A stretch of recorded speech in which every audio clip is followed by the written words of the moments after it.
अस्सलाम वालेकुम रहमतुल्लाहि बरकातहू। कल मौखा 31 मार्च 2026 बरोज मंगल खलील सेठ की साइजिंग के पास मरूम खलील सेठ के नाम से मंसूब जो गेट बना हुआ है, वो जो कमानी है, कमानी के बिल्कुल नीचे जो है तो जो नाला है, उस नाले में एक लावारिस डेड बॉडी फंसी हुई थी। और मुझको अदारा अल नसीम के कलीम भाई इन्होंने फोन किया और इस्लामपुरे से जियाउर रहमान वायरमैन वो फोन किया और बताया कि यार यहाँ पर एक लाश है और वो लाश जो तो काफी दिन से यार डिकम्पोज डेड बॉडी है, उसको निकालना है। तो हम लोगों की फोन पे बात चली रही थी और उसी दरमियान वहाँ शकील तेराक भाई भी पहुंच गए और उनसे भी मेरी बात थी। और फिर मैं फौरन जो है तो धुलिया से वापिस आया था और वहाँ पहुंचा मैं भी। और पहुंचने के बाद हम लोगों ने पहले ही किला पुलिस स्टेशन के सुधीर पाटिल साहब को फोन लगाया था और आजाद नगर पुलिस स्टेशन के पीआई बौरे साहब वो भी वहां पर आ गए। और हम लोगों ने वहां पर पहले जो है तो पुलिस पंचनामा करवाए। जब पुलिस पंचनामा हुआ, पुलिस पंचनामे के बाद मैं और शकील तेराक भाई, खालिद इसके, आरिफ भैया, सत्तार एम्बुलेंस वाले के फर्जन, अब्दुल रहमान एम्बुलेंस वाला, हम तमाम लोग वहां पर थे और हम लोग वहां नीचे उतरे, शकील भाई और मैं। और नीचे उतरने के बाद जो नाला है, नाले के अंदर एक पानी की पाइपलाइन बड़ी गई हुई है, बहुत बड़ी पानी पाइपलाइन है। और ऐसा लगता था कि ये डेड बॉडी कहीं से बह के वहां आई है। आने के बाद सर और ये कांधे का हिस्सा पूरा नीचे पाइप के फंसा हुआ था, उसपे पूरा कीचड़ जमा हुआ था और उसको निकालना इंतहाई कठिन और मुश्किल काम था। और वो लाश कम से कम 8 से 10 दिन पुरानी थी, डिकम्पोज हो गई थी। डिकम्पोज बोले तो बहुत ज्यादा खराब हो गई थी, वो फूल गई थी और उसकी जो बदबू थी इतनी डेंजर थी। और उसके जो तेजाबियत थी, जो मैं ग्लोव्स पहना था, जब वो डेड बॉडी को हाथ लगाया तो ग्लोव्स फट गया, इतना डेंजर मामला उसका हो गया था।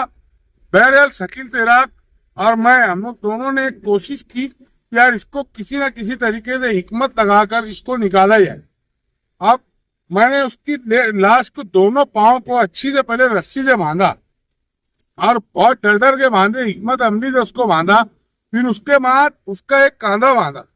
कांधा बांधने के बाद उसको पहले पूरा खींचा मैंने, एक तरफ जब खींचा और शकील भाई ने भी मेरे साथ में उसमें ताउन किया। और खींचने के बाद रस्सी हम लोगों ने खाली जिसके और आरिफ भैया को दी और उसके बाद मैं मेरे दोनों हाथ से उसको जैसे डेड बॉडी को उठाया और रस्सी खालिद भाई और आरिफ भाई इन लोगों ने वो रस्सी खींचे तो इस तरीके से थोड़ा वजन हल्का हुआ और इसी तरीके से लाश को लेकर मैं, शकील तेराक, हम लोग बाहर निकले।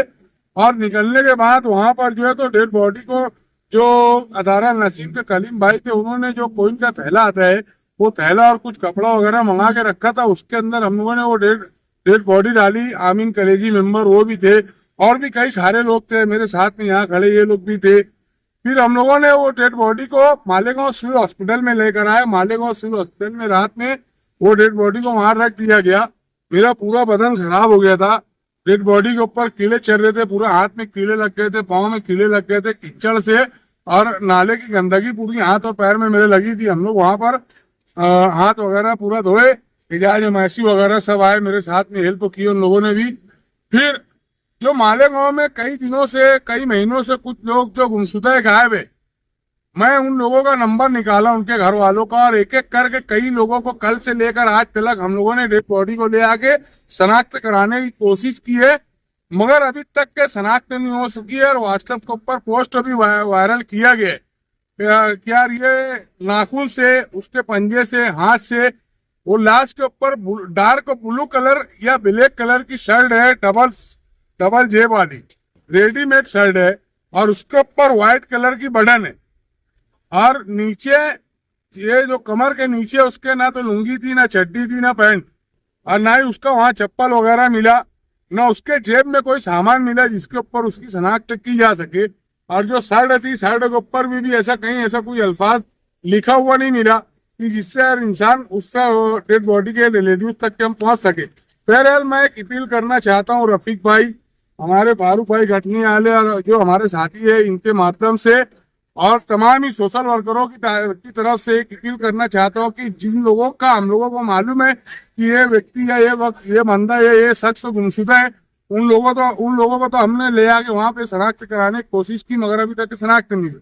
मगर ऐसे अफराद जो मालेगांव शहर से कई दिनों से कई महीनों से गायब है और घर वाले पुलिस कंप्लेन नहीं किए, या उनको पता है कि यार ये चले जाते हैं 8 दिन में 15 दिन में वापिस आ जाते, तो वो लोग भी खामोश ना बैठे, वो लोग हम लोग से रास्ता करे, ताकि कोई विजिबल मार को अगर आपको याद हो कि उसके हाथ में कहीं पे कोई मार लगी हो, जला हो, कटा हो, या कोई हादसे में कोई निशान रह गया हो, या बचपन का कोई निशान उसके हाथ पैर में हो, या उसके माथे पे कहीं कोई ऐसा, तो आपका घर का कोई व्यक्ति आके वो जो है तो क्या कोई इंसान आके वहां पर उस लाश को देखे और शनाख्त करने की कोशिश करे। कहीं ऐसा ना हो कि 3 रोज बाद फिर उसको लावारिस बोल के उसकी जो है तो अंतिम विधि तदफीन कर दी जाए। तो ये बात का डर है कि यार वो जो भी बंदा है अल्लाह उसकी मग़फ़िरत करे, बहुत दर्दनाक मौत है वो, अल्लाह उसकी मग़फ़िरत करे और उसके घर वाले मिल जाए ताकि उसकी इज्जत और एहतराम के साथ उसकी तदफीन हो जाए। यही हम लोगों की ख्वाहिश है और यही हम लोगों की चाहत है कि यार, और सबसे मेन बात इसके अंदर ये है कि अगर आपके घर का कोई शख्स, कोई इंसान, कोई आदमी, कोई बच्चा नशा करता है तो आप लोग उसके ऊपर तवज्जो दो, उसको इस बात की याददानी कराओ कि अकेले कहीं नालों में नदियों में ना जाए, सुनसान इलाकों में ना जाए। उसको बार बार ये गुजारिश करो और ये बताओ कि देखो इस तरीके से लाशें मिलती है, फिर कोई हादसा होता है तो। जज़ाकुम अल्लाह खैर निशानुल जज़ा। अस्सलाम वालेकुम। रहमान रहीम।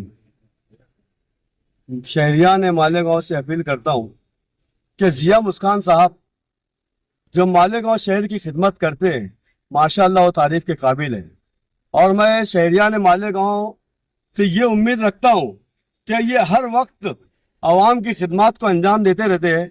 तो इंशाअल्लाह मैं हमेशा इनकी तायद करता हूँ और तायद करता रहूँगा। मैंने आज इनको 10, 15, 20 सालों से देखा हूँ कि ये वाकई इनके अंदर जज्बा है आवाम की खिदमत करने का, और ऐसे जज्बे वाले लोगों की मैं कद्र करता हूँ। और इंशाल्लाह मुझे जब कहीं मौका मिलेगा तो मैं इनकी हर जगह हिमायत करूंगा, तायद करूंगा, और आवाम से अपील करूंगा कि आपके कोई बच्चा गुम जाए या आप कोई परेशानी में आ जाए बच्चों के मामलात में, और आज जो माहौल चल रहा है हिंदुस्तान का, बच्चे अगवा किए जा रहे हैं, तो आप जिया मुस्कान साहब से राब्ता करिए, कांटेक्ट में रहिए, ताकि मैं इनको आज 25-30 साल से देख रहा हूँ। माशाल्लाह ये जो कौम की हिमायत और हमदर्दी में हमेशा रहते हैं, इससे मैं बड़ा खुश हूँ। और मुझे जब कहीं मौका मिलेगा तो मैं इंशाल्लाह इनकी हर मामले में, हर चीज में सपोर्ट करूंगा। अस्सलाम वालेकुम, शुक्रिया।